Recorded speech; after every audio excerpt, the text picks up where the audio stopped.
The air today looks pretty smoky because there's a field fire located 5 miles north of me. Definitely can smell the smoke. Looks thicker. I'm just surprised that I did not receive any emergency alerts on my phone.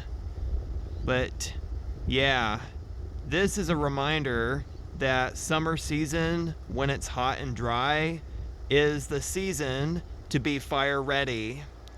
Because if a fire gets closer to your home, authorities may tell you to evacuate.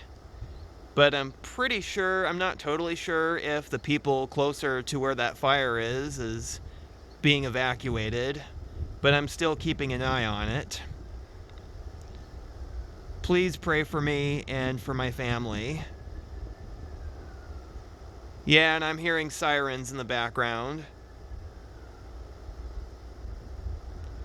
I'm thinking about getting my bug out bags ready. Do you hear that? I'm gonna start going in and pack up.